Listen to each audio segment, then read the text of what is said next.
tardes. Muy buenas tardes. Es un gusto saludarlos y darles la más cordial bienvenida.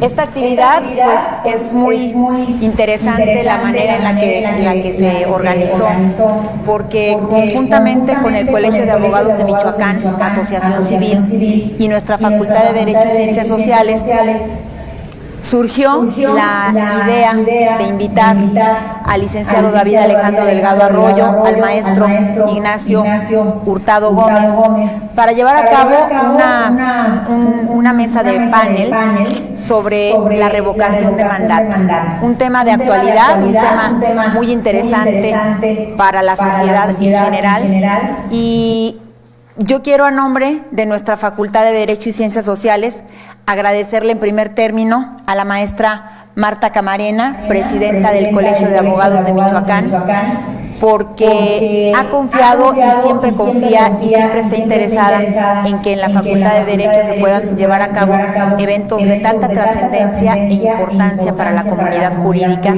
Y por supuesto a nuestros invitados, a quienes ya mencioné, y agradezco infinitamente el tiempo que se dan para venir a compartir con la comunidad jurídica en forma presencial y a través, ahora gracias a los medios digitales, de las plataformas virtuales, para que muchas personas, por medio de esta comunicación que se da ahora y que se ha puesto de moda a través de que inició esta pandemia, las redes sociales están siendo partícipes también en este evento.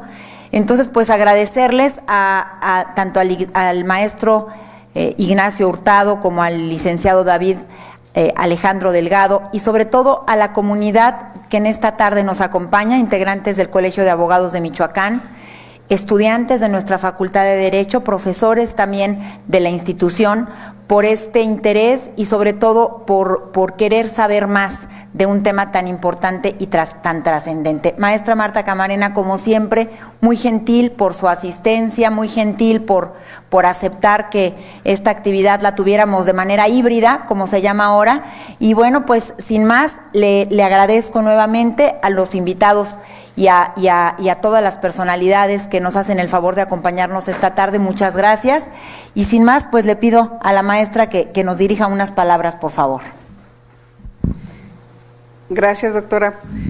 Tania, pues de nuevo, buenas tardes. Muchas gracias también a ustedes, en su calidad de directora de nuestra Facultad de Derecho y Ciencias Sociales de la Universidad Michoacana, de la que la mayoría de los que integramos este Colegio de Abogados de Michoacán, evidentemente somos egresadas y egresados de esta honorable institución a la que queremos, respetamos, y desde luego eso nos obliga a los ya abogados en ejercicio, abogadas y abogados, sobre todo en esta organización como es el Colegio de Abogados del Estado de Michoacán, pensar siempre en que podemos vincular nuestras actividades como lo que somos, una asociación civil, que buscamos siempre la actualización profesional de nuestros integrantes y desde luego lo ponemos al servicio de la propia sociedad.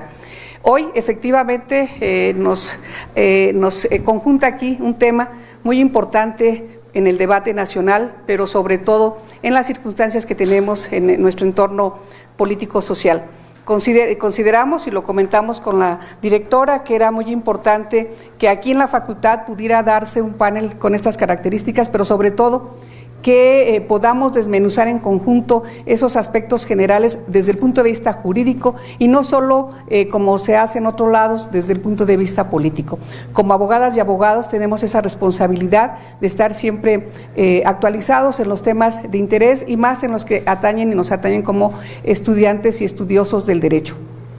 Por eso en esta tarde deseamos agradecer, como siempre, esta hospitalidad de la anfitrionía que tiene siempre la directora, la doctora Tania Torres, como siempre hace Chávez Torres, como siempre hace que nuestras actividades que nosotros realizamos en conjunto los podamos entre todos repensar, analizar y desde luego que cuando tenemos la voz de los expertos en este tipo de temas, pues eso nos puede orientar de mejor forma para que nosotros y nosotras a su vez podamos reorientar estas opiniones no solo en nuestro entorno, sino en el entorno de la sociedad. Sin duda, nuestro país vive momentos álgidos, complicados en muchos aspectos, como nunca antes de su vida, en todos los aspectos, y no podemos decir que no pueda ser cierto porque el mundo mismo está así en estos momentos. Entonces, bueno, en esta aldea global de la que formamos parte, tenemos nosotros la predisposición como un colegio de abogados que uno de sus principales objetivos es actualizar en forma permanente a quienes lo integramos. De esta forma, en el programa anual de actividades de actualización académica que nos corresponde hacer como colegio y que hemos impulsado en el Consejo Directivo. Aquí me acompañan tanto mi compañera la maestra Socorro Gutiérrez, que le agradezco, y el compañero el doctor Miguel Medina Romero. Si hay otros, igual los saludo desde aquí, porque nos corresponde pues impulsar el programa de actualización jurídica anual. Así es que pues esperemos que con estas dos personalidades especialistas en el tema, y que dejaremos en manos la moderación de nuestro compañero integrante del Colegio de Abogados y que nos apoya en estos temas electorales, como es el maestro Alfredo Guzmán Díaz, a quien le agradecemos que se quede en la moderación de esta mesa. Pues bueno, yo creo que lo que sigue es que escuchemos aquí a los panelistas y que nosotros podamos verlos desde ya para que podamos escucharlos de mejor manera. Muchas gracias. Gracias.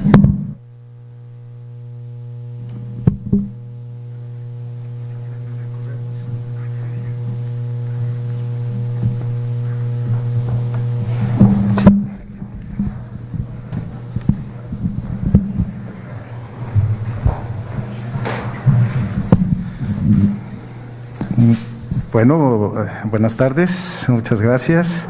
Tenemos la presentación de nuestro primer panelista. Me voy a dar a la tarea de hacer una breve lectura. Hay mucho que decir de él, tiene bastante experiencia en materia electoral, así que daré algunos aspectos de orden general que nos permitirán ver la talla y la calidad de conocimiento para la exposición de este tema. Es el currículum, principio del maestro David Alejandro Delgado Arroyo. Él es originario de Salamanca, Guanajuato, es licenciado en Ciencias Políticas y Administración Pública de la UNAM, con estudios en la materia de Administración Pública de el INAP y en Procesos e Instituciones Electorales por el IFE. Es autor del libro Hacia la modernización de las relaciones Iglesia-Estado, Génesis de la Administración Pública de los Asuntos Religiosos, publicado por Purrúa en 1997. Ha publicado artículos en diversos diarios como El Sol de Salamanca, El Heraldo de Aguascalientes, Aguas, El Siglo de Durango, Expresión Popular, El Sur, El Sol de Chilpancingo, Publimetro aquí en Morelia. Fue colaborador semanal del noticiero de Cuadratín en Radio Nicolaita y es colaborador de la página electrónica de Mi Morelia, La Página, Acueducto Online y Metropolítica.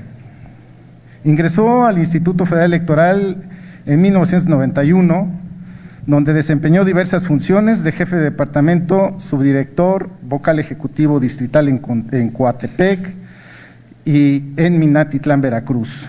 A partir de 1999 se desempeña como vocal ejecutivo de la Junta Local del Instituto Federal Electoral, primero en Querétaro hasta el 2005, luego en Aguascalientes hasta 2007, posteriormente en Durango hasta el 2010, de 2010 a 2016 en Guerrero, y ahí se da la transición de IFE a INE, y a partir del 2016 aquí en Michoacán. Dentro del Servicio Profesional Electoral Nacional, es directivo electoral rango C, ha sido observador electoral internacional en las elecciones de octubre de 2014 en Bolivia y de mayo de 2016 en República Dominicana. Ha sido expositor en certámenes de conferencias, además de haber fungido como jurado en concursos de oratoria, jurado nacional en concursos de debate político juvenil, en fin, un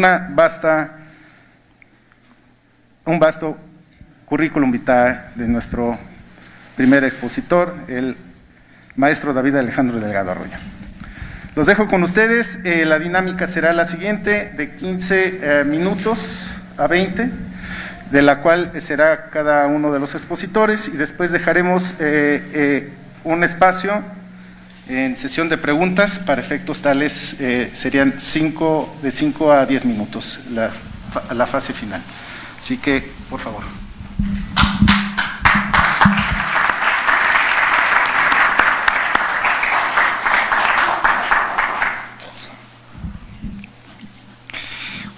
Durante 2 años poco me había quitado el cubrebocas en cualquier evento público, pero como ya estamos en verde desde hace más de 15 días, me voy a permitir esa licencia. Pues con la revocación de mandato hemos topado. ¿Y qué es la revocación de mandato? Pues un ejercicio de participación ciudadana, un derecho ciudadano, que además no es abundante en el marco internacional. Solo 31 países del mundo, el 13% de los países del mundo, tienen este derecho ciudadano. Hay, por supuesto, puntos de vista diferentes sobre la revocación de mandato. Hay quienes sostienen que la ciudadanía debe de tener el derecho de quitar al presidente o al gobernante en funciones si no es de su agrado. Por otro lado, hay quienes sostienen que el gobernante tiene en ocasiones decisiones difíciles que tomar que quizás no entiende la ciudadanía, y por lo tanto sostienen este conjunto que no es conveniente la revocación de mandato. Ahora, también es cierto, y hay que ubicarnos en esto, que la revocación de mandato es más común o está más asociada a los regímenes presidenciales, porque aquellos que son parlamentarios, la revocación propiamente es automática en cuanto cambia el sentir del Parlamento al nombrar al primer ministro, que emerge del propio Parlamento.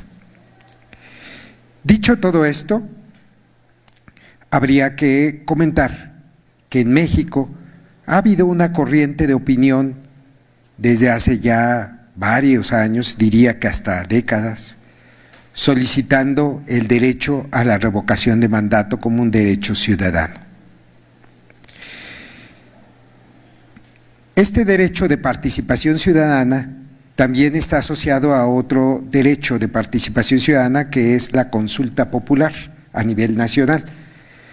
Que bueno, aquí en Michoacán tenemos otras formas de denominarlo, porque aquí se desglosa más en la ley estatal de participación ciudadana con referéndum, plebiscito, consulta popular. Pero bueno, a nivel nacional lo que tenemos es la consulta popular. La consulta popular aparece en nuestro régimen constitucional hace unos años, 2014. No ha sido realmente un ejercicio que haya sido afortunado en proceder, en consultar. Cuando se reforma el artículo 35 constitucional, que es el artículo que se refiere a los derechos de la ciudadanía, y se introduce la figura de la consulta popular, se introdujo para realizarse cada 3 años. Pero ahora, después de la reforma de diciembre de 2019, la consulta popular puede solicitarse cada año. En el primer domingo de agosto se realiza y se solicita a más tardar el último día de noviembre del año previo a la realización de esta consulta. Así es como ahora el régimen constitucional lo señala. Y les comento lo de la consulta popular porque es algo muy interesante para pasar a la naturaleza de la revocación de mandato en el también 35 constitucional. La consulta popular desde su origen, en 2014, tiene 3 posibilidades de ser solicitada: por el presidente de la República, por el 33% del Congreso, o por un porcentaje de la población de México, que es el 2%.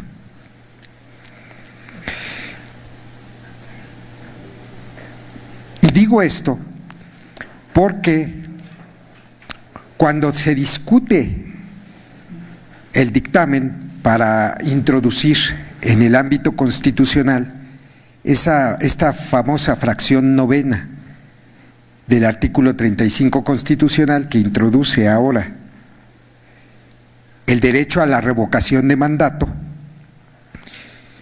el proyecto anunciaba una fórmula similar a la de la consulta, o sea, que fuera solicitada por el presidente o por los legisladores o por la ciudadanía.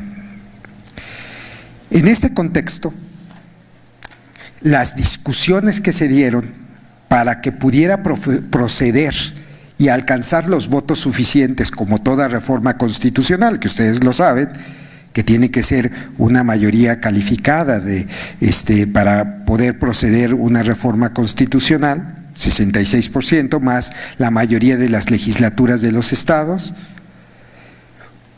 Pues resultó que para construir esa mayoría se llegó a la conclusión de que el derecho a la revocación de mandato iba a quedar exclusivamente en términos de la ciudadanía. Nada de que el presidente de la República lo solicitara y nada de que los parlamentarios la solicitaran. Se retiraron esas 2 figuras potenciales de solicitud. Así nació la fracción novena del artículo 35 constitucional. Por supuesto, también se requiere un porcentaje, el 3% de la lista nominal de electores. Se estableció que la autoridad responsable de organizar la revocación de mandato sería el Instituto Nacional Electoral. Se le dio 180 días a la Cámara, al Congreso de la Unión, para hacer la ley secundaria, que por cierto, los 180 días se rebasaron con demasía, porque imagínense, aparece en el Diario Oficial de la Federación en diciembre de 2019 y hacia diciembre de 2020 no había ley secundaria. Ni siquiera había ley secundaria en agosto de 2021. La ley secundaria se publica en el Diario Oficial de la Federación el 14 de septiembre de 2021. Pero déjenme, les paso un chisme. En los transitorios de esa reforma constitucional de 2019, de diciembre de 2019, se vincula a los congresos de los estados para que en 18 meses se genere este mismo derecho en las entidades federativas. En el caso de Michoacán no hay ningún cumplimiento de este transitorio que señala el decreto de diciembre de 2019, decreto constitucional. Seguramente hay otras entidades que también están en el supuesto. En fin, cuando se elabora esa fracción novena del 35 constitucional, se suma el modelo de comunicación política que se establece para las elecciones en el artículo 41 constitucional. Acuérdense que cuando hablas del proceso electoral y de las condiciones de equidad en la competencia, tienes que recurrir constitucionalmente al artículo 41 constitucional. Es el artículo que desarrolla todos estos términos. Y en el artículo 41 constitucional aparece un modelo de comunicación política que se estableció en noviembre del 2007. ¿Y por qué se establece en noviembre de 2007? Porque proviene de reclamos, de denuncias de las elecciones de 2006.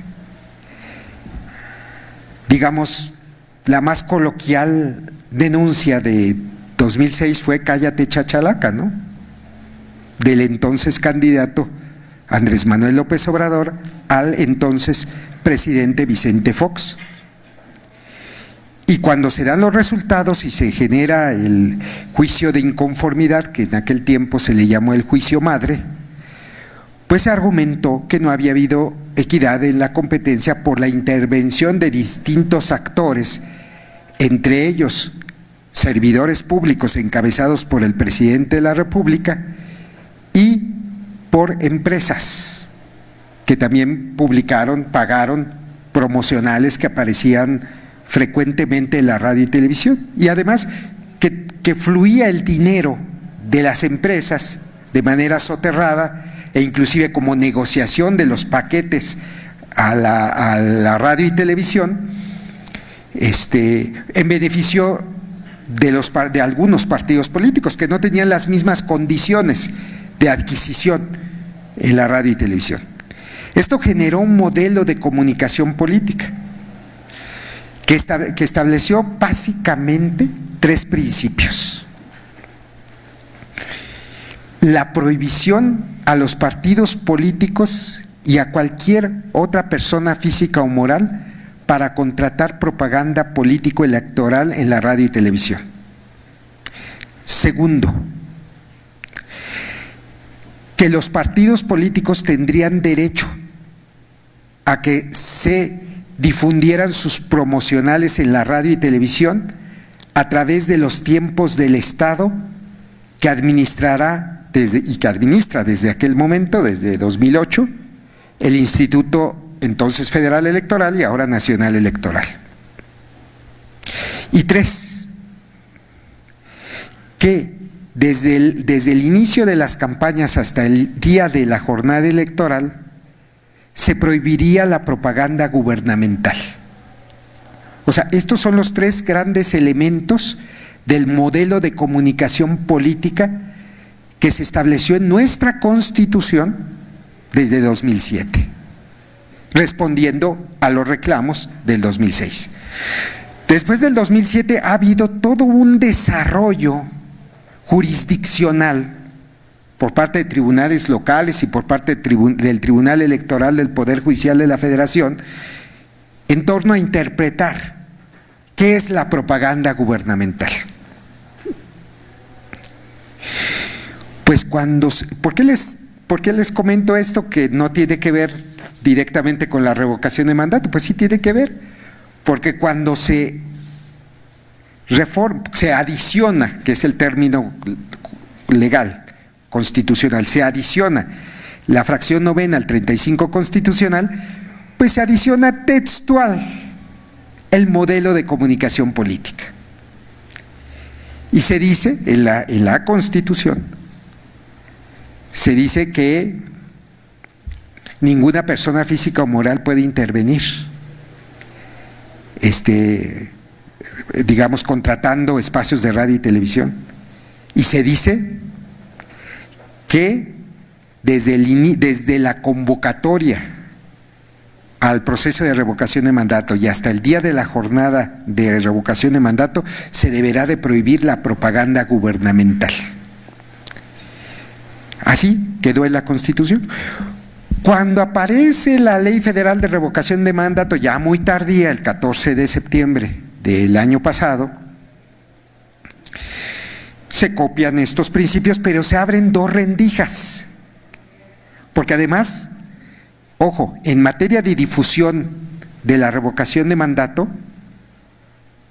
se le da al Instituto Nacional Electoral, en la Constitución, la exclusividad de la difusión de la revocación de mandato. Así lo dice la Constitución. Pero En la Ley Federal de Revocación de Mandato se abren dos rendijas. Una rendija establece que los partidos políticos podrán promover la participación ciudadana en la revocación de mandato, y hasta dice de manera imparcial. ¿Cómo le piden a los partidos políticos imparcialidad si son parciales por naturaleza? Pero pues a eso llegaron los propios partidos políticos. Bueno, esa rendija ya se cerró. La Suprema Corte de Justicia de la Nación declaró esa porción normativa inconstitucional. Los partidos políticos no pueden intervenir en la difusión de la revocación de mandato. Pero hay otra fracción que dice, en el propio 35 de la Ley Federal de Revocación de Mandato, que las ciudadanas y los ciudadanos de manera individual o colectiva pueden posicionarse por cualquier medio, excepto la radio y televisión, sobre la revocación de mandato. Y esa porción normativa no ha sido declarada inconstitucional. Sin embargo, hay muchas quejas de diversos partidos políticos sobre propaganda. Importante que ustedes sepan. Dice la Ley Federal de Revocación de Mandato que se deberá de instalar el mismo número de casillas que en el pasado proceso electoral. Pero resulta ser, y ya después si ustedes quieren lo profundizo en las preguntas y respuestas, el INE no recibió los recursos suficientes para instalar todas las casillas, de tal manera que, por ejemplo, aquí en Michoacán se van a instalar el 35% de las casillas que se instalaron en la pasada jornada electoral concurrente, de 6,127 a 2,128. Pero tendrán el derecho a votar en la misma casilla anterior el 54% de los electores. El otro 46% tendrá que ir a una sección aledaña a ejercer su derecho al sufragio. Pero además la Ley Federal de Revocación de Mandato señala con mucha precisión que en todo lo que no esté definido en esta se utilizará de manera supletoria la Ley General de Instituciones y Procedimientos Electorales. Por tanto, el proceso de revocación de mandato es prácticamente un proceso electoral, nada más que al revés, en lugar de para nombrar a alguien, para la posibilidad de retirarle el mandato. Apuntes finales. A ver, se ha dicho que le ayudas al INE si no vas a participar en el ejercicio del proceso de revocación de mandato. Yo creo que no, porque el INE tiene la función constitucional de difundir y motivar la participación ciudadana en la revocación de mandato. Por lo tanto, no nos ayuda mucho al Instituto Nacional Electoral el abstencionismo en esta materia. Segunda situación que creo que es importante fijarla. A ver, en lo personal, creo, si me preguntan, ¿deben de participar los partidos políticos y el gobernante en la revocación de mandato? Yo les diría que sí, pero así no está la norma. Y el compromiso de todos los servidores públicos y de la ciudadanía es enaltecer el Estado de Derecho. Eso es lo que nos toca, no destruirlo, sino para que fijaron las reglas como están. El decreto que hace unos días el Congreso de la Unión aprobó para interpretar la propaganda gubernamental y permitir la intervención de servidores públicos, pues es evidentemente anticonstitucional porque viola el artículo 105 constitucional, porque emite una regla, aunque sea criterio, en uso de la facultad del 72 constitucional, pero cambia las reglas del juego cuando ya está el juego en marcha. Es más, ya estamos en el segundo tiempo en términos futbolísticos. Eso no se vale. Y con la licencia y respeto de todos ustedes, eso solo lo hacen los tramposos. Muchas gracias.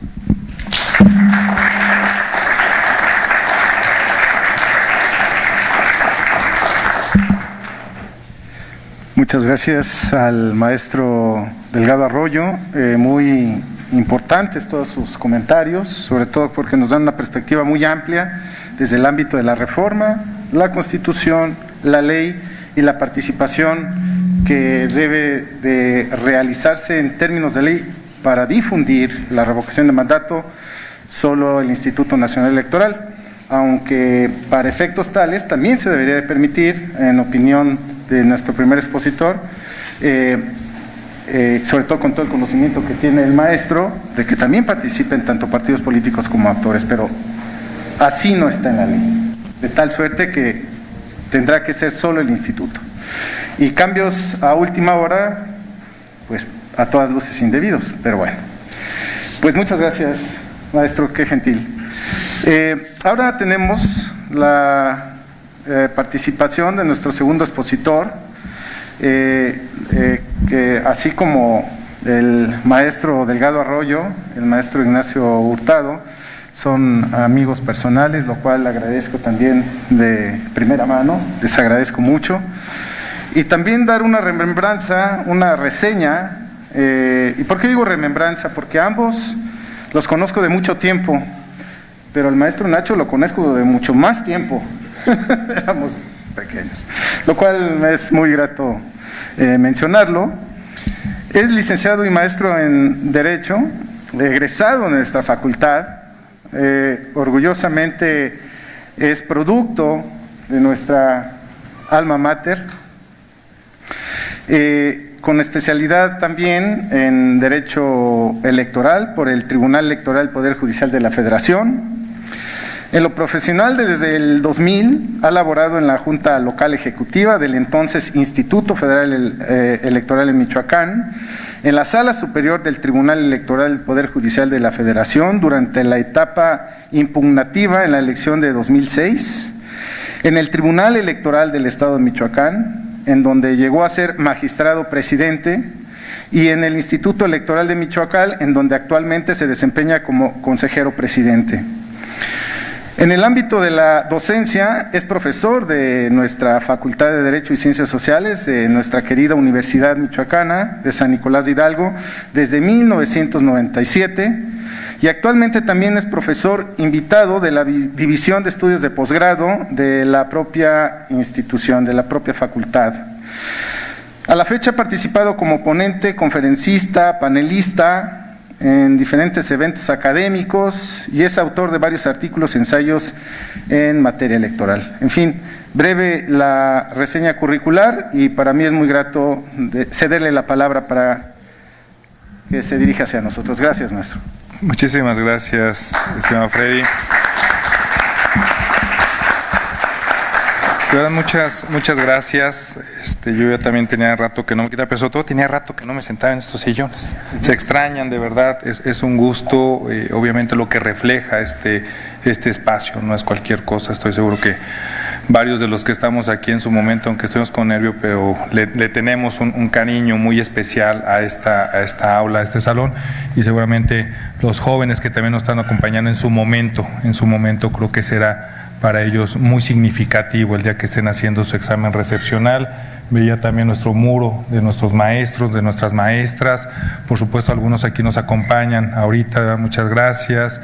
A la licenciada Marta Camarena, gracias por la invitación a esta actividad y que sin duda efectivamente creo que me parece que es muy importante porque es parte de lo que significa la universidad.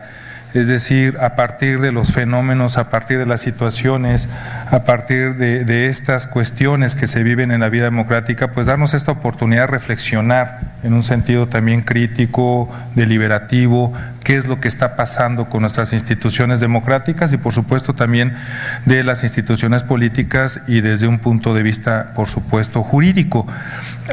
Yo recuerdo una frase de Pereira que siempre me ha gustado mucho cuando dice que las instituciones jurídicas no son plantas sin tierra.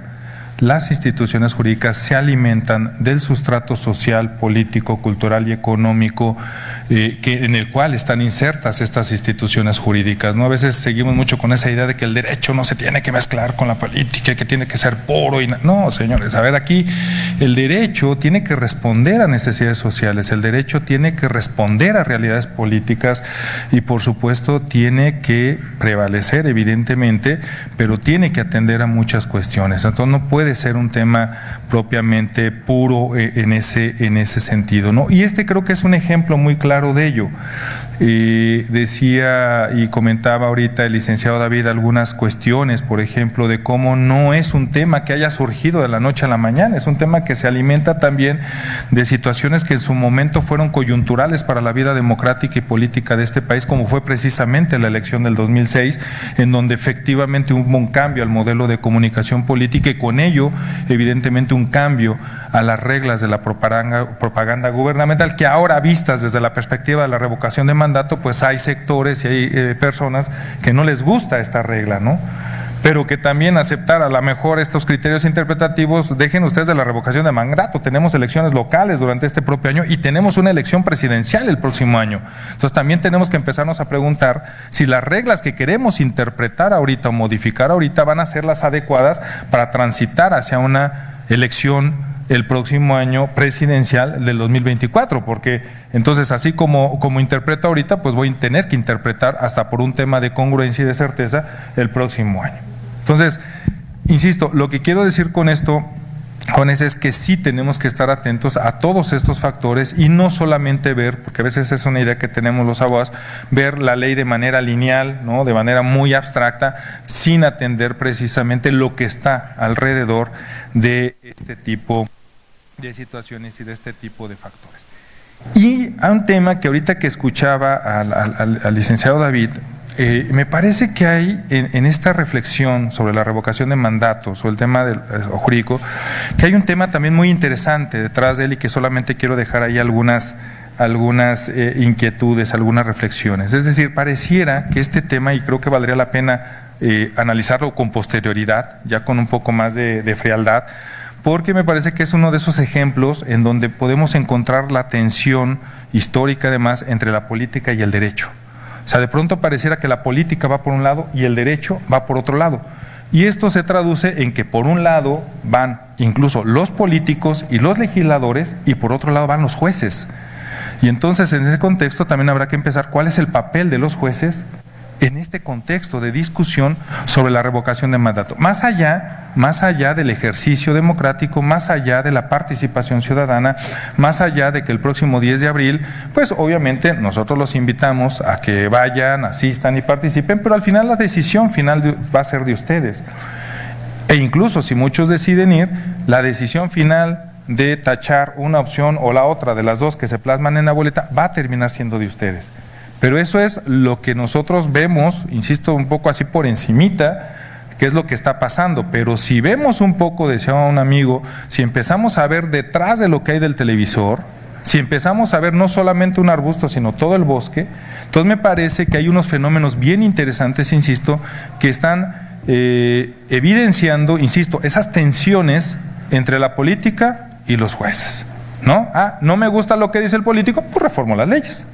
No me gusta lo que dicen las leyes, pues entonces le doy otra reformada, ¿no? Y entonces un poco en esa parte nos vamos yendo, y entonces en ese contexto es que pues ahí están, digo, desde la perspectiva jurídica, pues ahí están las impugnaciones, ya algunas de ellas hacía referencia el licenciado David, o sea, ahí hay acciones de inconstitucionalidad que empezaron impugnando desde la propia ley, los alcances de la ley, el tema, por ejemplo, de la boleta, la pregunta y la interpretación luego que hizo la Corte y bueno, ¿no?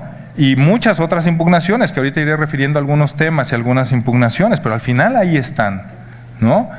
Se ha hablado también no solamente de impugnaciones, de inconstitucionalidades, se ha hablado incluso hasta de fraudes a la ley, de abusos del derecho, ¿no? Desde el propio llamado a la propia revocación, ¿no? Si es revocación o no es revocación, o es ratificación, todo ese tipo de discusiones. Y no estoy develando nada, ahí está el debate en lo público y así se ha venido dando y se ha venido manejando, ¿no? Entonces, insisto, estas impugnaciones han atacado mucho precisamente el diseño normativo de esta revocación de mandato, que además no deja de ser un diseño normativo creado, pues como digo, no lo dice el licenciado David, pero bueno, oye, te dan 180 días, no lo haces, y ya cuando ves que se está encarrerando el camión, no, ya incluso cuando ves, o esa percepción tengo yo, cuando la propia autoridad electoral empieza a tener que tomar decisiones y ante la omisión del legislador, de crear, dices, pues, a ver, no hay ley, me están obligando, hay un principio constitucional, es un derecho constitucional, yo lo tengo que garantizar, lo tengo que respetar,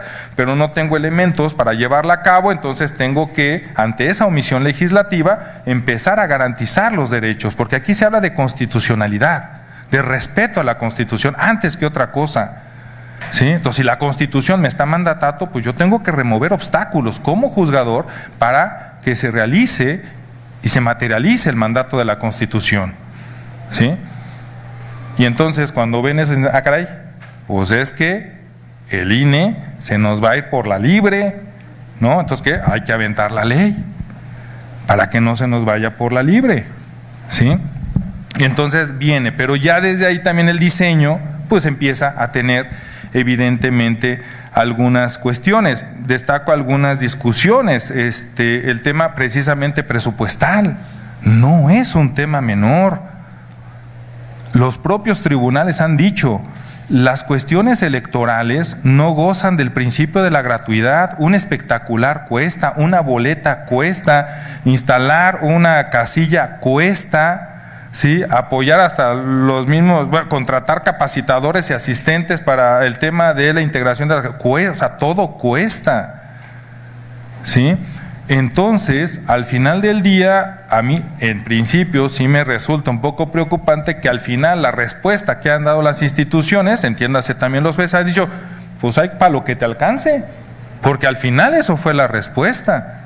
Jurídicamente hay un principio constitucional, tú tenías que seguir las reglas de la Constitución, yo no lo digo, lo dice la Constitución, ¿sí? Pero muy a pesar de eso, pues hay para lo que te alcance, ¿no? Entonces, pues, si te alcanza nada más para 2.128 casillas en Michoacán, pues con la pena, ¿sí? Pero entonces, ¿hasta dónde estamos privilegiando realmente el derecho y el cumplimiento de la propia Constitución? ¿Sí? Y ahí es de los dos lados, tanto el que no quiso, pero también los propios jueces terminaron avalando eso, que también es preocupante. ¿Sí? O sea, no hubo alguien que dijera, no, a ver, tienes que garantizar esto y por lo tanto, instancia administrativa, dota de los recursos. Y volvemos a lo mismo, veamos para adelante. No quiero ver si quieren el 24, que, pues hay para lo que alcance casillas, ¿no? Hay para la presidencial, no, espérate. Aguas con ese tipo de precedentes, aguas con ese tipo de motivaciones de los jueces constitucionales de este país, más allá de los políticos.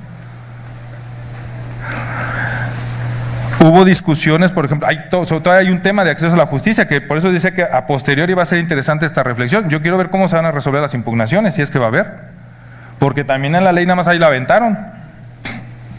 Pero es ver, si los partidos no pueden participar, digo, pues los partidos están accionando quejas, hay como sea, pero luego si hay impugnaciones o resultados, validez o eso, ¿quién las va a presentar? ¿Están legitimados? ¿No están legitimados? No sé, digo, ahí habrá también que ver todo un tema de acceso a la justicia que no fue resuelta en la ley y habrá que ver qué respuesta dan los jueces desde el derecho humano de, obviamente, acceso a la justicia.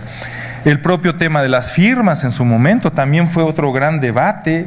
Sí, no, la manera de recabación, ahí es cuando yo hablaba un poco este tema de fraudes a la ley, de este tipo de cuestiones, que si la app, que si no, que si llegaba al porcentaje, que si no, que llegabas, hubo porcentajes de firmas muy cuestionables y porcentajes altos, ¿sí?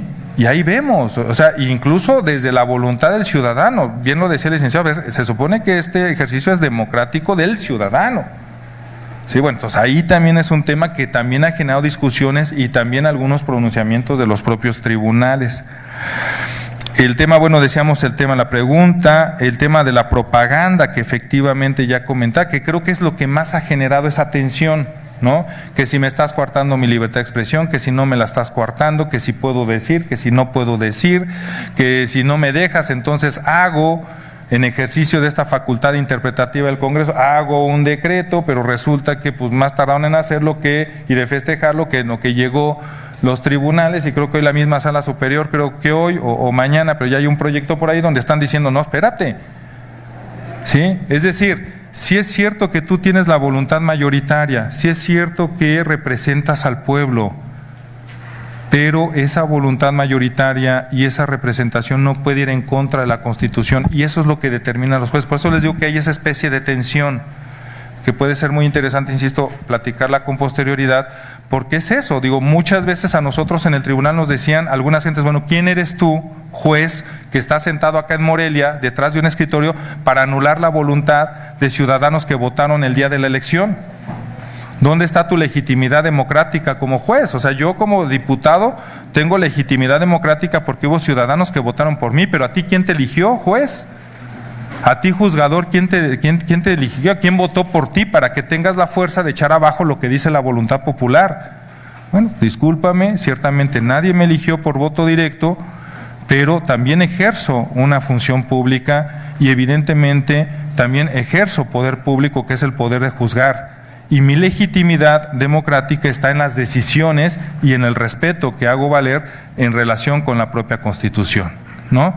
Por eso, presidente, en estos días andaba buscando un libro un poco sobre eso, la legitimidad democrática del control judicial de las leyes, ¿no? Entonces, en fin, creo que, insisto, creo que trae muchas cosas. Yo con esto prácticamente cerraría y dejaría más bien esa reflexión para ustedes, ¿no? Es decir, tal vez en un siguiente momento, ya a toro pasado, ya con un poquito más de frialdad, empezar a analizar esas resoluciones, empezar a analizar las decisiones de los políticos por un lado y las decisiones de los jueces por otro lado, ¿sí? Y en su momento empezar a ver cómo se dio esa tensión, insisto, porque en ocasiones pues son evidentes, ¿no? En este punto, y me parece que esa parte valdrá la pena registrarla, porque repito, ahorita es la revocación, pero en un año arrancamos una elección presidencial y todo esto seguramente pues traerá algunas reflexiones bastante interesantes. Entonces yo lo dejaría en este momento. Muchas gracias, Alfredo, y quedo a la orden para cualquier reflexión. Gracias. Gracias.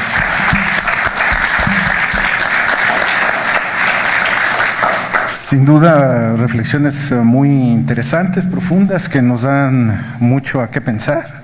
Sin duda, porque bien comenta el maestro Ignacio, el septiembre del siguiente año inicia el proceso electoral con la primera sesión que celebre el Consejo General del INE. ¿Y qué se va a dejar entonces con este proceso de revocación de mandato?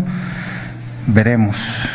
Muy interesante. Así que pues abrimos, si les parece, algunas preguntas. No sé si tengan alguna inquietud, algo que quieran comentar respecto del tema.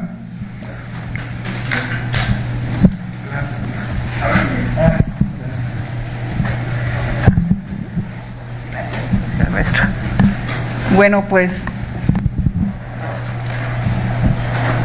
considero que primero felicitarlos ambos porque muy precisos en sus comentarios, concisos, directos y fundados además. Pero creo que sí es conveniente traer aquí a este panel algo de lo que mucho que se ha comentado en los últimos meses sobre estas circunstancias. Algunos la llaman anómalas, otros que no se ha respetado la ley, y unos dicen y otros también. La realidad es que efectivamente la ley no se ha respetado, y no se ha respetado por el principal actor que está pidiendo que se dé y que se haga esta revocación de mandato. La ley es muy clara, y como abogadas y abogados sabemos que la ley tiene que respetarse. Lo refirió muy bien el maestro Ignacio. O sea, ahí está en la Constitución, sí, pero hay una ley reglamentaria de ese artículo donde se establece claramente qué es la revocación de mandato, tanto en el artículo 5 como cómo se debería o deberá de llevarse esto. Establece aquí las preguntas. ¿Qué preguntas se tiene que hacer? Y no les gustó. Y tuvieron que llevarle a la Corte para que la Corte dijera cómo. Entonces, ya no se está cumpliendo con lo que establece la ley. Son unas circunstancias muy complicadas donde hemos sido, como país me refiero, hemos sido causa de comentarios obviamente de otros países en el mundo, porque la primer sorpresa que les da es que sea el gobernante el turno el que pida que se lleve a cabo esta revocación de mandato, cuando incluso la propia ley establece que seríamos nosotros, la ciudadana, los ciudadanos, en ese porcentaje del 3% del padrón nominal, que debiéramos de solicitar. Y seríamos nosotros, las ciudadanas, los que estuviéramos pidiéndole a la autoridad, en este caso al INE, que haga su trabajo, hiciera su tarea. Aquí estamos frente, y me gustaría su opinión, porque al menos desde mi percepción así lo veo, frente a un hecho de alguien que quiere algo. No había la ley reglamentaria, la hacen aparentemente a medida, pero alguien no le avisó que ya no iba a ser como él quería y que tampoco se iba a realizar y que tampoco iba a tener injerencia el gobernante en turno. O sea, eso parece ser que alguien no le avisó y no le dieron la ley que se aprobó y que se publicó en septiembre del año pasado, y entonces pues cada rato se sale de este ámbito de la ley. Está estrictamente prohibido que se haga difusión y publicidad, y vemos no solo aquí en nuestro estado, aquí en el estado de Michoacán, sino de pronto, de la noche a la mañana, salieron ahí unos espectaculares que alguien vino y o sea, nadie sabe, Juan Pueblo, y en ninguna parte del país alguien asume eso. Pero no son recursos públicos, tampoco son privados, entonces nadie nos ha explicado dónde vinieron. Me gustaría que la parte del INE nos pudiera decir cuántos de estas fases de o recursos se han interpuesto por tanta irregularidad jurídica que hay en todo este proceso. Y por el otro lado, pues ya lo dijo muy bien el maestro Hurtado, donde está estableciendo que también la ley, la Constitución y la ley lo mandata, que la propia Secretaría de Hacienda tendría que dar todos los recursos u ordenar a quien correspondiera para que estos recursos económicos se dieran y pudiera darse un procedimiento pues en toda la extensión como había sido el anterior, pero es una ley donde el principal responsable es la institución del INE, y evidentemente con todas sus vertientes adecuadas para que en cada entidad federativa se lleve a cabo, tal y como conocemos los procesos electorales. ¿Cómo no se va a perder la confianza en alguien que no respeta la ley? Yo creo que por eso pidió que se cambiara, bueno, o quien haya pedido a nombre de, y por eso ahora vamos a tener que acudir a contestar otra pregunta que no es la que dice la ley. Ante estas circunstancias, ¿cómo se puede tener la certeza de que se acudirá a un ejercicio ciudadano, pero que tiene muchos parches y que la institución en línea ha tratado de cubrirlos y de resolverlos, pero que a cada momento le pareciera que hay esas obstáculos que le ponen a cada momento? Entonces, ojalá que nos pueda contestar. Me gustaría también que el maestro Ignacio no se quedara tan corto, que pudiera dar un poquito más de esa visión tan clara que tiene de las cosas, además en un proceso de revocación será el primero en nuestro país, como un ejercicio que pareciera a prueba de lo que no debe de hacerse frente a una conciencia ciudadana que evidentemente cada día madura más, pero que ni conocía esta ley, ni siquiera tenía la información completa, me refiero en general, de que los que somos abogadas y abogados o estudiantes de derecho, pues se da uno a la tarea de acercarse un poquito más de información. Pero tengo compañeros de otras profesiones que seguramente nos están siguiendo por las redes, que me pidieron eso. Es que nosotros no somos abogadas ni abogados, pero tenemos mucha inconformidad en que pareciera que no se informa adecuadamente, no por la autoridad, lo que informa la autoridad al día siguiente dicen que así no era. Entonces, en este escenario, ¿qué tenemos que hacer?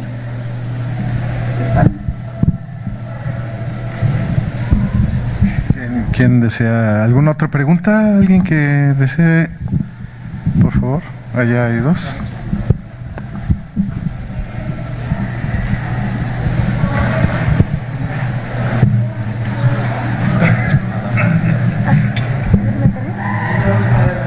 Gracias.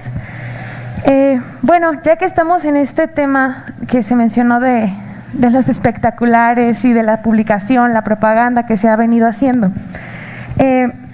Yo recuerdo que en el mes de febrero salió en el Diario Oficial de la Federación la convocatoria para la revocación de mandato.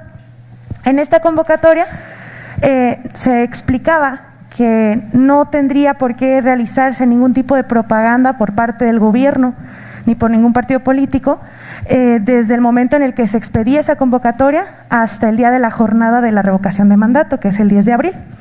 Sin embargo, pues hemos visto estos espectaculares, hemos visto diferentes publicaciones.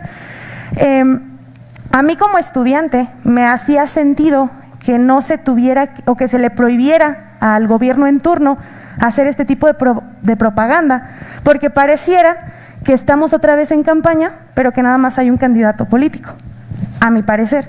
Y para concretar mi pregunta, si la convocatoria explicaba y señalaba esto y se está haciendo lo contrario, mi pregunta es, ¿quién está legitimado o legitimada para impugnar este tipo de propaganda, este tipo de publicidad? Esa sería mi pregunta. Allá atrás otra pregunta, por favor. Gracias, Marifer. ¿Qué tal?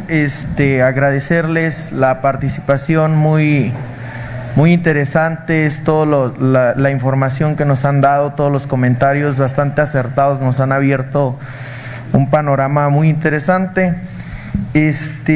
Soy Daniel Barriga, alumno del moderador en la optativa de Derecho Electoral, y se me han hecho bastante interesantes las cuestiones. Voy muy relacionado con las acotaciones que hacen las compañeras que me preceden en la participación, y sobre todo me pareció muy particular la opinión del licenciado David Alejandro Delgado en cuanto a que no ve apropiado el abstencionismo en este proceso electoral, porque considera que afectaría en mayor medida al Instituto Nacional Electoral, puesto que dejaría de cumplir hasta cierto punto con el mandato constitucional que tiene. Sin embargo, de manera breve, retomando la participación, por una parte tenemos que si vamos y votamos en un sentido afirmativo o negativo, tal vez no estamos de acuerdo, y se ha referido varias veces, por la forma en la que se desarrolló la elección, y justamente por eso no quisiéramos participar de ella. Además, como bien lo refería la compañera, este proceso electoral pareciera que simplemente es una forma de seguir haciendo propaganda durante el proceso que aún te tiene, puesto que el ganar una revocación del mandato a estas alturas va a tener un posicionamiento político, tal vez no para nuestro presidente de la República actual, sin embargo sí para quien le den la venia política para ser el próximo representante de su partido.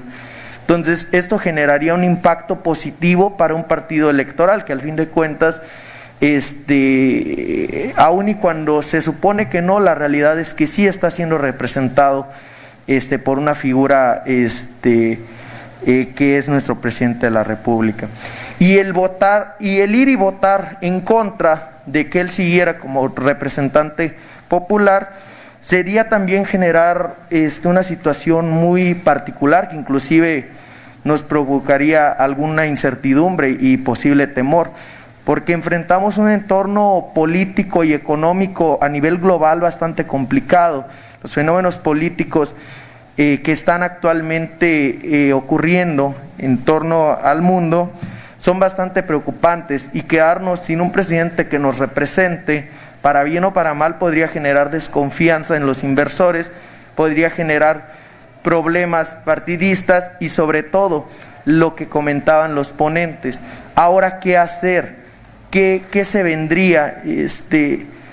Me gustaría que abundaran más en ese punto, porque realmente es un tema que creo que a todos nos causa bastante incertidumbre. De antemano, muchas gracias.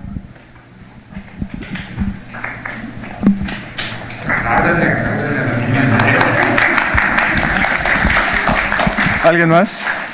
César.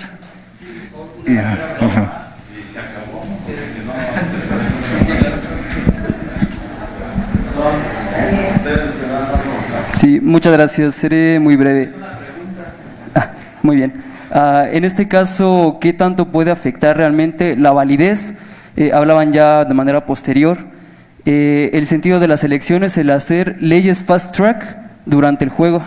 Es decir, ¿qué tanto puede nulificar las elecciones o el resultado de estas? Gracias.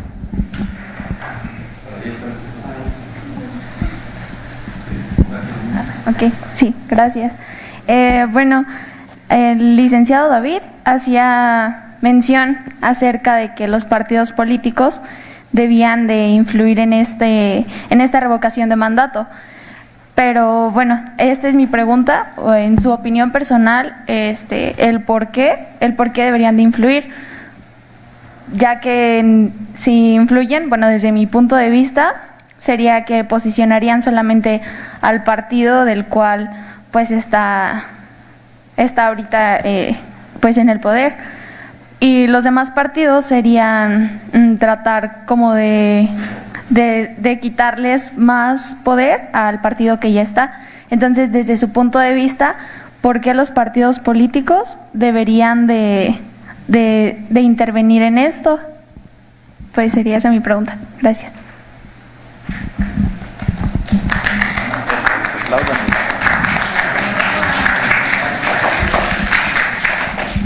Si me permite, Alfredo y Nacho. Bueno, en principio agradecer su participación.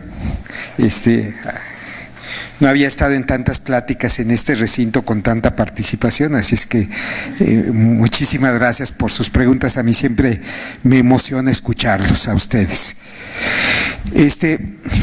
A ver, voy a ir de atrás para adelante. ¿Por qué incluir a los partidos políticos en una opinión? No están, es inconstitucional que participen, ojo, en la difusión, pero sí participan en el proceso de revocación de mandato. Ojo, no participan en la difusión, pero sí participan en la vigilancia del proceso de revocación de mandato. ¿Cómo? Como integrantes de los consejos locales y distritales del INE. ¿Cómo? Como personas legitimadas para interponer medios de impugnación como recursos de revisión o apelación. ¿Cómo? Como representantes ante las mesas directivas de casilla el día de la jornada de revocación de mandato. Entonces sí participan los partidos. Ahora, me preguntan, ¿por qué sí deberían de participar, que no está en la ley, en términos de difusión? Porque el proceso de revocación de mandato es una elección al revés.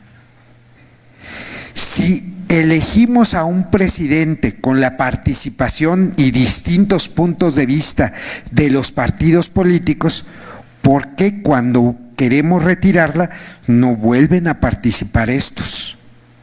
O sea, creo que lo que estamos teniendo es nada más, digamos, en apariencia solo un punto de vista en la discusión, no el conjunto plural de puntos de vista. Creo que esa es la crítica que yo tendría sobre el ejercicio. Esa sería mi respuesta, pero bueno, esa es una opinión personal. Repito, insisto, lo que está en la ley es que los partidos políticos no pueden intervenir, ni tampoco los servidores públicos, por disposición constitucional y legal derivado del modelo de comunicación política que se establece. Ahora, las consecuencias. A ver, en primer lugar, pues sí, Rodríguez Zapatero le dijo al doctor Lorenzo Córdoba, si ubican a Rodríguez Zapatero, fue expresidente del gobierno español, en una ocasión que se encontró con el doctor Lorenzo Córdoba, de hecho nos lo platicó el doctor Lorenzo Córdoba, le preguntó muy extrañado cómo era posible que en México el principal promotor de la revocación de mandato fuera el presidente de la República. Bueno, el doctor Lorenzo solo le tuvo como respuesta, pues ya sabe que México es un país surrealista, ¿no? Entonces, digamos, aquí luego suceden cosas increíbles, ¿no? O sea, y vaya, sí, por supuesto que es increíble lo que está sucediendo en el ámbito, ojo, en el ámbito de la comunicación. Porque en términos de los expedientes, pues sí está acreditado de que 3.700.000 ciudadanos firmaron la petición de revocación de mandato por pérdida de confianza al presidente de los Estados Unidos mexicanos del actual mandato, ojo, del actual mandato. Cuando vean la papeleta van a ver, lo primero que dicen es mandato del 2018 al 2024, punto. No hay más. Porque esa también es una especulación que se está haciendo. El actual presidente va a terminar el 30 de septiembre de 2024. Ojo, no es 30 de noviembre, porque la Constitución se reformó en 2014 para modificar el periodo presidencial. Y tuvo su razón en una razón presupuestaria. Es decir, para que el siguiente presidente tenga el tiempo suficiente para presentar la ley de ingresos y el presupuesto de egresos de la Federación. Esa es la razón, ¿sí? Más allá de todas las especulaciones que puedan tener, esa es la razón. Ahora bien, ¿qué pasa si más del 40% de la población vota? La población electoral, que son los que se encuentran en la lista nominal de electores, que significa que tienes tu credencial para votar vigente, ¿sí? Si vota más del 40%, 37.200.000, entonces se volverá vinculante, sus decisiones son vinculantes. Si no llega a ese porcentaje, no habrá pasado nada, nada, en lo absoluto, no hay vinculación legal. Ahora, si es porque continúe, pues igual, tampoco pasa nada, absolutamente nada, ¿eh? ¿Qué pasa si dicen que se le revoca el mandato? Ah, por cierto, la pregunta está en la ley. Lo que se discutió en la Suprema Corte de Justicia de la Nación es que si la pregunta que estaba en la ley era constitucional. Y llegaron los ministros a la conclusión de que sí es constitucional. Eso fue lo que se discutió. Ahora bien, ¿qué pasa si gana que se le revoca el mandato? Lo que pasa, desde mi punto de vista no tendría por qué haber incertidumbre. ¿Va a haber presidente? Por supuesto que sí. La Constitución señala los pasos. ¿Cuáles son los pasos? Que de manera inmediata, en cuanto se le notifique el resultado por parte del Tribunal Electoral del Poder Judicial de la Federación al presidente de la República y que deje sin efecto su mandato, en ese momento entra durante 30 días el presidente del Congreso de la Unión. ¿Quién es el presidente del Congreso de la Unión? De acuerdo con la ley, es el presidente de la Cámara de Diputados, González Luna, para ponerle nombre y apellido, ¿no? ¿Por qué 30 días? Porque en esos 30 días el Congreso deberá de elegir a un presidente sustituto. No se convoca a elecciones, ¿eh? El Congreso decide quién sería el presidente sustituto. O sea, hay plena certeza en los pasos a seguir. Eso es lo que debe de suceder. O sea, si se le revoca el mandato. Ahora bien, este asunto de seguir haciendo propaganda para el que le suceda, bueno, por ahí alguien ha argumentado que el carisma no se hereda, a menos que se quiera construir un maximato como el que vivimos en México a principios del siglo pasado con Plutarco Elías Calles, que seguramente en sus clases de historia lo habrán visto. Pero bueno, ese es otro tema. Sobre los espectaculares, ¿quién está legitimado para impugnar? Pues repito, los partidos políticos estén legitimados, por supuesto las organizaciones solicitantes, aunque haya habido una discusión en el Tribunal Electoral en donde hubo una resolución en donde no les dieron legitimidad a organizaciones ciudadanas y con un voto particular de una de las ministras del tribunal, que yo coincido con ella. Si es un ejercicio ciudadano, las organizaciones ciudadanas deberían de tener también legitimidad, por favor. Creo que allí hay una serie de irregularidades porque la ley está mal hecha, así de sencillo. O sea, y ya lo dijo la Suprema Corte de Justicia, no hay claridad sobre los medios de impugnación. Claro que el Tribunal Electoral los está interpretando por analogía, O sea, que es la forma como los está procesando. Pero bueno, vuelvo a los espectaculares. A ver, el tema de los espectaculares es un tema complejo. Es de esos temas que están en el filo de la navaja, típico del mundo electoral. ¿Por qué en el filo de la navaja? Porque el artículo 35, último párrafo de la Ley Federal de Revocación de Mandato, les dije hace un momento, que señala que las ciudadanas y los ciudadanos, de manera individual o colectiva, pueden fijar posición sobre la revocación de mandato por cualquier medio, excepto radio y televisión. Les están dando permiso. Ahora, pero ese permiso que se les da a las ciudadanas y ciudadanos no es el permiso que se le está dando ni a partidos políticos ni a servidores públicos. Por eso, cuando los partidos interponen una queja sobre este particular de los espectáculos, no una queja, fueron muchísimas, aquí tan solo en Michoacán 3, que fueron las que yo recibí. A nivel nacional son cerca de 60, ¿no? Quejas en materia de este tipo de espectaculares, que además nos solicitaron como oficialía electoral. O sea, la oficialía electoral son los vocales secretarios de cada una de las juntas local y distritales del INE. A nivel nacional hay 300 juntas distritales, a nivel estatal hay 32.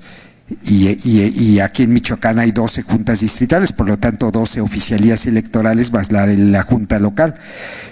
Tuvieron que hacer recorridos y levantaron testimonios de cerca de 47 espectaculares en todo el estado.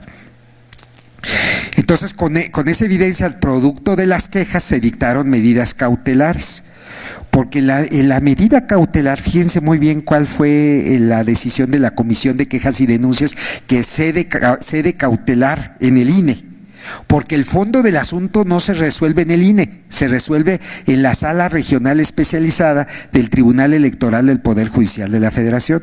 Pero la cautelar es un tanto, intervengo para que no se genere alteración a las condiciones de equidad de la competencia. Intervengo ahora en tanto que Sala Regional, Sala Regional Especializada, por cierto, yo no entiendo a los abogados que diseñaron esa ley, no entiendo de veras cómo fue que le pusieron Sala Regional Especializada, porque no es regional, es nacional, decide sobre todos los estados de la República. Pero bueno, de esas cosas que se les chispotea a uno que otro legislador, pero pues bueno, ahí está en la ley. Pero bueno, a ver, ¿qué hizo el INE? A ver, le pidió a los proveedores que le dijeran quién había pagado, quién pompó, pues. Y no contestaron. Pues entonces les dijo, a ver, infórmeme quién pagó o retiras el espectacular. Y a varios ayuntamientos, entre ellos el de Morelia, se le dijo, si hay un espectacular que esté en un equipamiento urbano o lugar público, barda pública, retírala o infórmame. En estos momentos ya han llegado todos los informes a la Comisión de Quejas y Denuncias, pero ya nos están volviendo a pedir en la oficialía electoral que volvamos a levantar actas circunstanciadas. Aquí va a ser un estira y afloja de incumplimiento de cautelares, seguramente así se la van a llevar. Bueno, ya está lo de cuántas quejas, la pregunta es la de la ley. Ahora, finalizo con dos temas que de alguna manera me preguntaron. Inicio con la reforma electoral. Sí, estamos a 14 meses de que vence el plazo constitucional para que haya una reforma electoral para el próximo proceso electoral concurrente que tendrá elecciones en 2024, porque son 90 días previos, el proceso empieza en septiembre del 23, 3 meses previos, pues es por principios de junio, entonces estamos ya al borde. Déjenme regalarles un comentario.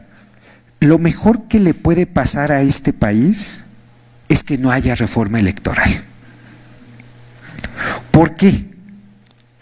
Porque como se han comportado los actores políticos en este momento, lo mejor es que jueguen en el 2024 con las mismas reglas y no que se les abran rendijas para que se hagan leyes a modo.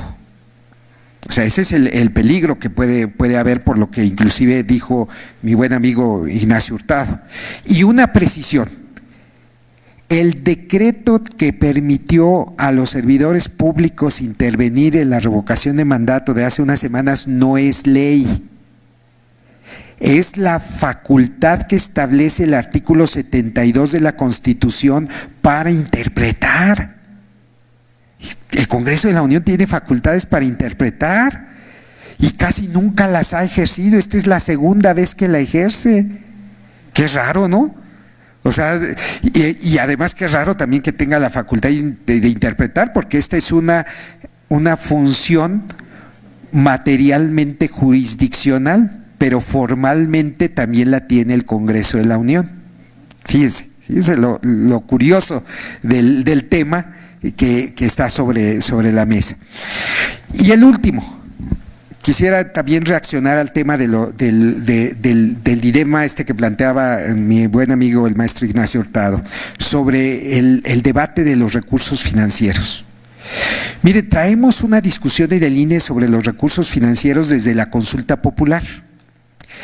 Y en la consulta popular, la Suprema Corte de Justicia le dijo al INE: tienes que definir un presupuesto precautorio. ¿Y qué es un presupuesto precautorio?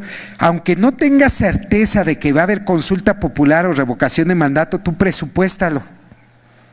Y por eso, precisamente porque el INE tenía que presupuestar y no estaba la Ley Federal de Revocación de Mandato, el INE en agosto del año pasado aprobó los lineamientos para la organización de la revocación de mandato, que fue el primer escándalo que se lanzó por los legisladores, que están invadiendo facultades legislativas.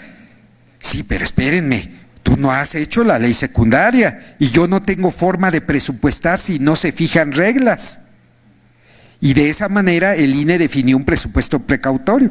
Bueno, pues el Congreso de la Unión no le hizo caso. Bueno, la Cámara de Diputados, que es la que tiene la facultad presupuestaria. Pero además, creo que ahí hay una falta que poco se dice. En la Ley Federal de Responsabilidad Hacendaria se señala que toda ley debe de tener un estudio sobre el impacto presupuestal. Yo no conozco hasta la fecha que se hayan hecho leyes con un estudio de impacto presupuestal, porque si tú estableces nuevos derechos, debes de saber que esos derechos cuestan, o si no, lo que estás creando es una maravillosa poética constitucional. O sea, derechos que están ahí en la Constitución como una maravillosa poesía, pero que no tienen los instrumentos financieros para poderse realizar, recursos económicos, materiales y financieros para poderse realizar. Entonces, el debate que planteó el INE en la controversia constitucional es un debate muy importante. Le dijo a la Suprema Corte: a ver, yo necesito este dinero y no me lo están dando para cumplir con este derecho político. ¿Y qué contesta un magistrado? Porque hasta ahorita la Suprema Corte no ha entrado al fondo del asunto. ¿Y qué contesta un magistrado? Pues haz lo que puedas con lo que tengas.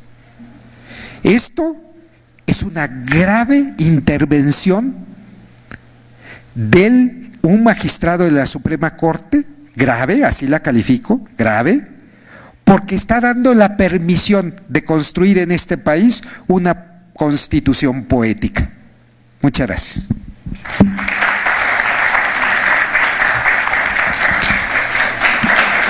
Muy interesante sus respuestas, maestro Nacho, por favor.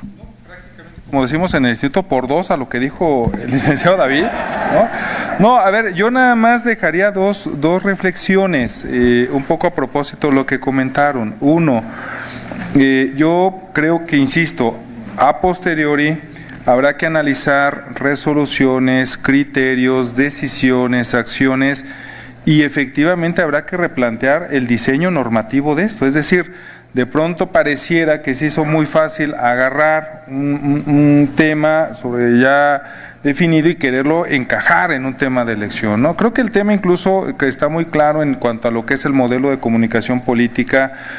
Ciertamente es un ejercicio ciudadano, ciertamente, como lo dice la ley, es un ejercicio de evaluación Y efectivamente de lo que se trata el día de mañana es que el ciudadano tenga todos los elementos precisamente para poder evaluar.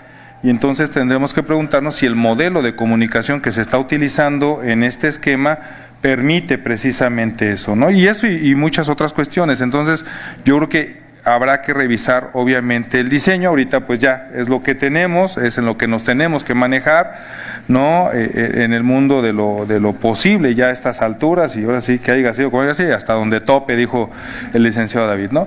Y el otro tema también que me parece va a ser bien interesante en su momento va a ser cuando llegue la Sala Superior o el Tribunal Electoral a definir la validez, ¿no? En donde seguramente se tendrán que analizar todos estos factores, todas estas cuestiones que tienen que ver con el tema de la propaganda, con estas medidas cautelares, que de entrada habrá que ver quién va a impugnar eso, como decía el licenciado David, seguramente bueno, pues, serán los partidos, pero yo no sé si un ciudadano llegara a querer impugnar. Me hizo recordar mi tesis de maestría fue precisamente sobre eso, sobre la acción pública o la acción colectiva por parte de los ciudadanos en un país donde hace muchos años un ciudadano podía ir a impugnar la validez de una elección, ¿no? Hoy en día pues todo está concentrado a través de los propios partidos políticos, ¿no? Entonces bueno, habrá que ver también el papel que asuma la Sala Superior al momento de determinar la validez de este ejercicio de participación y bueno, y valorar si se va a analizar todo este tipo de cuestiones y en su momento cuál será la determinación que tome, ¿no? Pero bueno, creo que al final de cuentas ahí están las reflexiones, es importante seguirle dando seguimiento y obviamente pues en su momento, insisto, hacer una revisión a todo este ejercicio ya a toro pasado. Muchas gracias.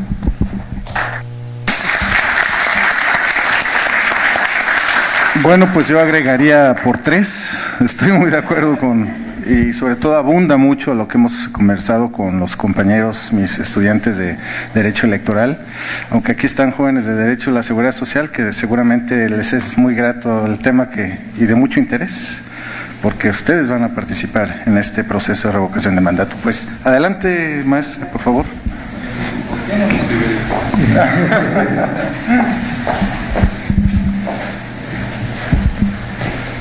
Gracias. Maestra. Pues nada más para reiterar nuestro agradecimiento ante su participación, maestra ya, por su participación tan brillante que han tenido en esta tarde, con sus comentarios, como comentábamos hace un momento, muy precisos y concisos, que seguramente no solo a este grupo de jóvenes que hoy se dieron la oportunidad de que estuvieran aquí presentes, sino que a todas nuestras compañeras y compañeros que nos han seguido por esta página de Facebook de la facultad, seguramente coincidirán con nosotros que en una forma muy concreta y clara nos contextualizamos desde el punto de vista jurídico de qué es, por qué, para qué y qué, y bueno, y todos los asegúnes que tiene todo este movimiento. Pero a nombre de nuestro colegio y de la facultad, yo le pediría a la directora que pudiera. Muchas gracias. Gracias, maestra. Pues efectivamente reitero lo que acaba de señalar la maestra Marta Camarena, en el sentido de lo interesante. Yo estaba en la dirección y teníamos prendida la cámara, ¿no?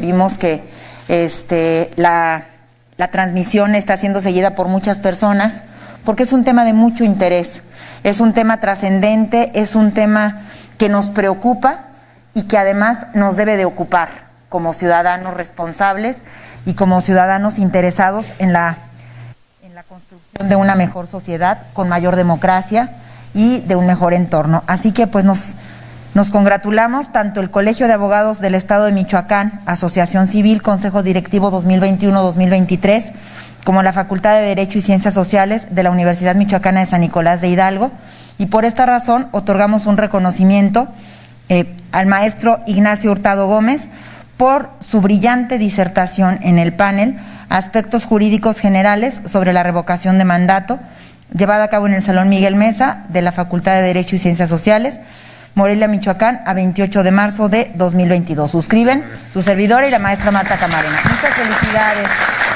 Muchísimas gracias. Maestra, adelante. Pues en los mismos términos otorgamos este reconocimiento al maestro David Alejandro Delgado Arroyo, igual por esa brillante participación que tiene, y exhortarlos para que continúen apoyando en esta difusión del conocimiento jurídico en este y otros temas, no solo a estos estudiantes, sino a la ciudadanía en general. Gracias. Pues felicidades.